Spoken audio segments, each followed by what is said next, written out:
I think like what makes StockX great, or like what gives them their value, is one, super clean UI, super easy to understand, everything's straightforward, and it like eliminates a barrier to like anybody can, if you don't have a job, if you're 13 years old, your parents got you a pair of shoes, you didn't like them, if you have a phone, you can just put the barcode in, ship them off. So it makes reselling super easy and accessible to everybody. Okay, so gotcha. With that, I think in a way it did kind of. This is not sponsored by StockX, by the way.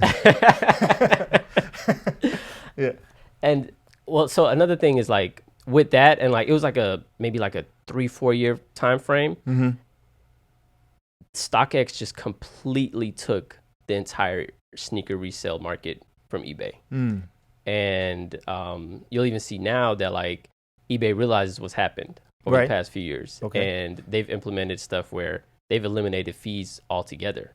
Yeah, you're right. Yeah. So if you know, if I'm a seller and I don't like StockX's fees, I could go to eBay, which offers the same exact service now, right?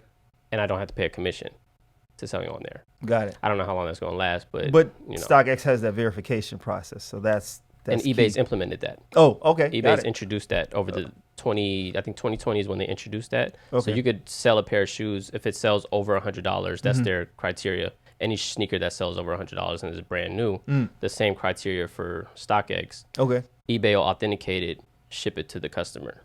Okay. So there was like the reason that you would want to sell on StockX originally is because you run the risk of fraud, trying to do a transaction on eBay. Someone could say, "Oh, the shoe is fake." But there's some that slipped through the cracks. A couple, people out there. I'm not name dropping in the industry, YouTube industry. I watch a couple of their videos. They say, StockX sometimes has StockX fake is sometimes. far from perfect. Yeah, okay. I've had bad experiences. I've actually decided to stop selling on StockX completely. Okay. Initially, when StockX came out, I think my first year I might have did just shy of like $19,000 ish. Okay, that's a chunk of change right there. What you mean? That's some big money. That's me testing out the platform and seeing how easy it is. They make it extremely easy. We're gonna add his Instagram below. If y'all want any tips, hit him up. Okay. Yeah, and like now that I've gone away from that, I've different ways of like selling shoes. I'm involved in like a lot of different platforms. I'm trying to build out my own sneaker brand. Okay. And then it's just easier to connect with people that way. Right.